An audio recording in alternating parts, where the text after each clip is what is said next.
Hi, Dawn Marie here. It's been a while since I did a video for you. Last week's topic in the Massive Mindset Shift group was about stress. It got me thinking about how I wanted to tell you a little bit more about my experience and education in this area. I want to start off with the fact that I felt like I had a very good childhood. Growing up, I went to school, went to dance class, played with my cousins, and did fairly well in school. In some instances, I could actually be viewed as an overachiever. My mom was handicapped. She was in a car accident before I was born, and she was never supposed to have kids. She beat all the odds and had me, and then 9 years later, my brother. I only recently realized how this affected me. Growing up, I actually took on responsibilities without thinking because I just knew my dad worked a lot, 2 jobs at times, and my mom couldn't do things sometimes. My parents thought I was funny. And I was exaggerating when I told my teachers I couldn't get work done because I was helping taking care of my brother. But I was in elementary school, and it was a lot for me. My family never fought, that I saw anyway. Voices were rarely raised. As I grew up, I continued taking on responsibilities, even when I didn't need to. And I didn't know how to handle people who got angry.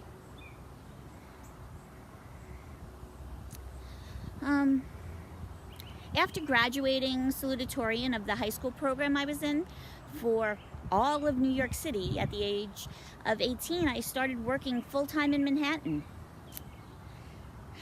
This is when I had my first eye-opener.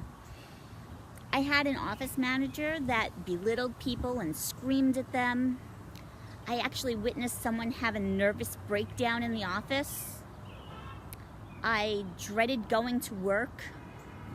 I started having panic attacks out of nowhere. I could just be walking with a friend, believing I wasn't thinking about work, and like boom, next thing I knew, I was short of breath and dizzy. Depression followed. Not wanting to get out of bed, not wanting to go to work. So my mom took me to the doc and he gave me some pills. This seemed normal to me because I had heard my mom and various relatives talk about who is on what pill for depression on numerous occasions. I'll never forget the first time I took it. That day before I left for work, I took that pill. Then sitting on the New York subway with a million things going through my mind, nonstop. All of a sudden, it kicked in. All I could do was focus on a black spot on that advertisement above the door across from me. This was scary and amazing. I didn't like it, but I was calm at work. Eventually, I moved on and got a new job and found that dancing was a great escape. Yeah, dancing was a great escape when I was stressed.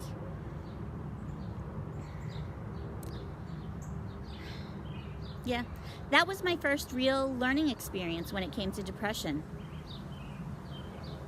A number of times for varying lengths of time over the years following, I found myself battling this disease called depression, including postpartum.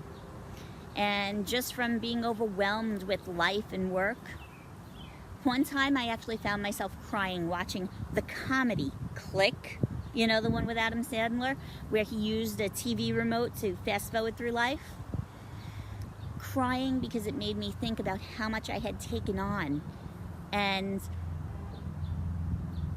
not there as much as others made me believe I should be for my family.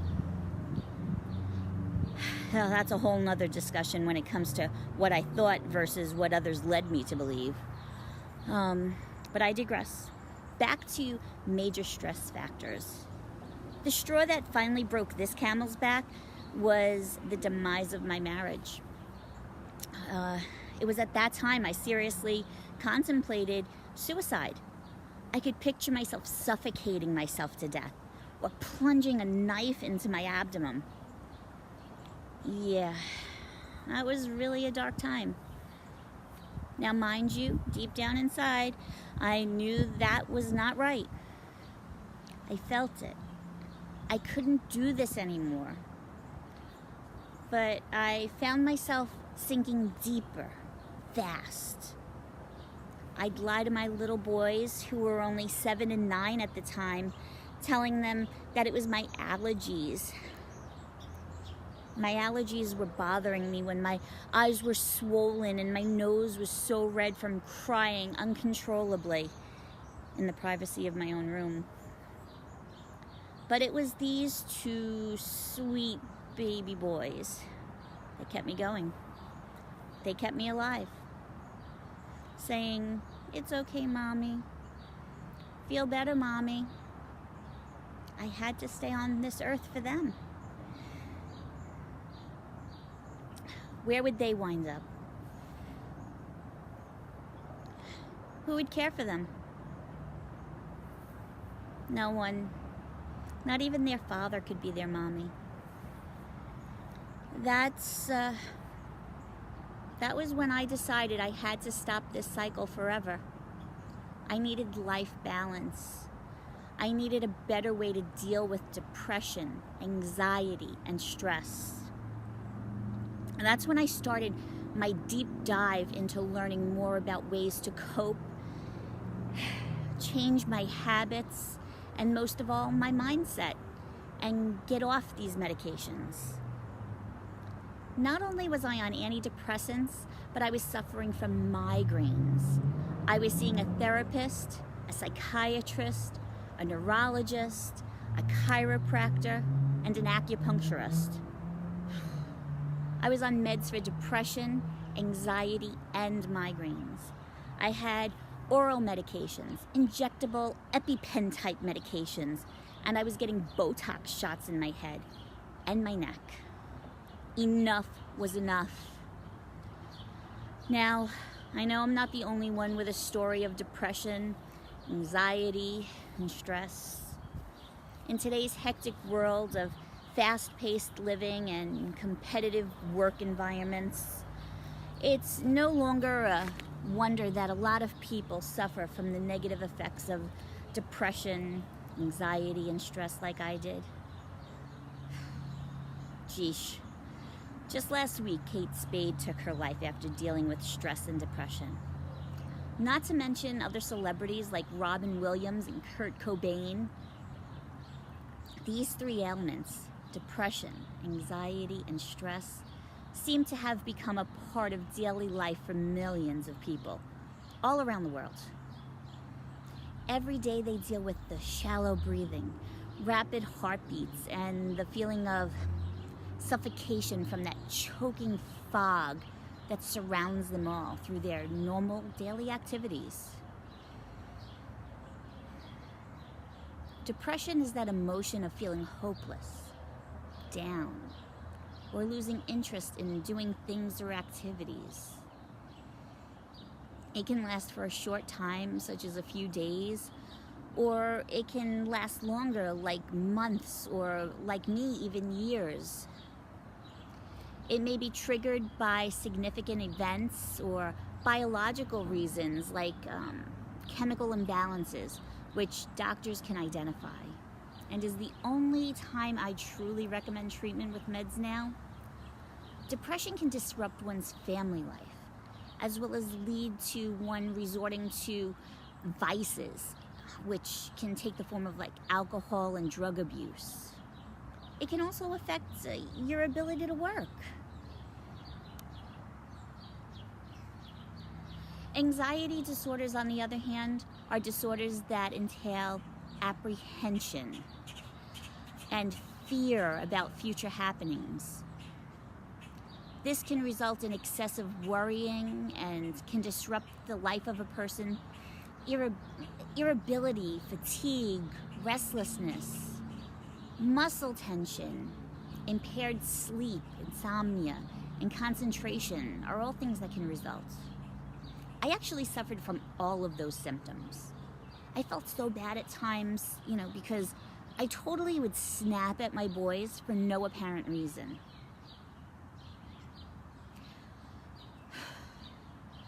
Stress is the body's reaction to events that confront it, right? On the whole, stress can be connected at times with anxiety and depression. And stress, they unite overwhelmingly.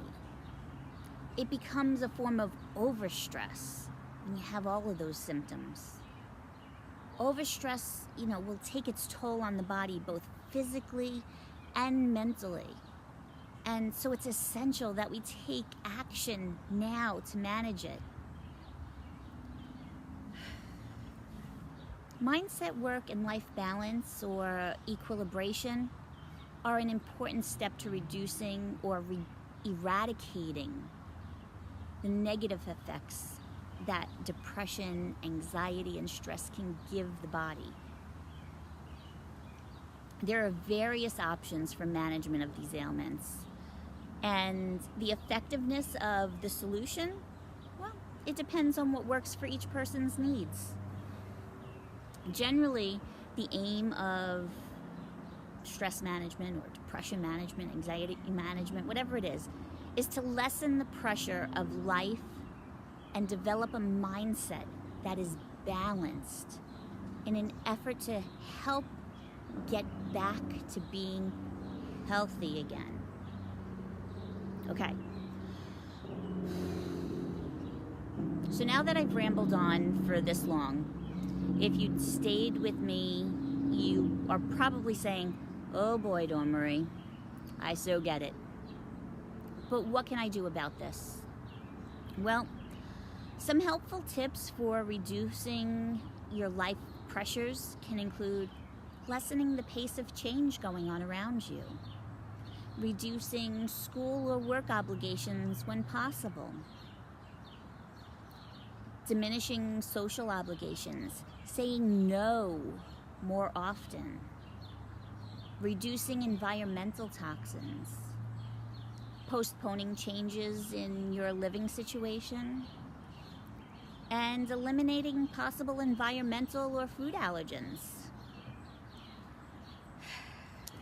So keep in mind that the initial step to effective depression, anxiety, and stress management is taking action before it starts to take action on you. But remember, reducing your load is only part of it. To really create lasting change, you have to change the way you think. You need to achieve life balance. Now, sure, you can do this on your own. I did it. But the reason I do what I do now is because no one should have to take years to get to a point of inner peace. Doing it yourself will take quite some time if you want lasting effects. It was about 6 years for me from the time I said no, more, to the time I was completely off meds and ready to share my story and teach others. Some people take decades of trying to heal themselves and are still not successful. So what I'm saying is, I'm here for you, ready to teach you the skills and tools that are available to you to heal, balance your life, and find inner peace. Depression, anxiety, and stress can be conquered naturally. PM me or throw some time on my calendar for a free breakthrough call. It's a 30 to 45 minute coaching session where we discuss where you are, what's holding you back, and lay out a plan of attack so that you can have a massive mindset shift too. Think about it. If you're ready to lead a life that is less stressed, balanced, and successful, let's chat. Thanks for staying with me, through this video. Love and light to you. Till next time, Dawn Marie.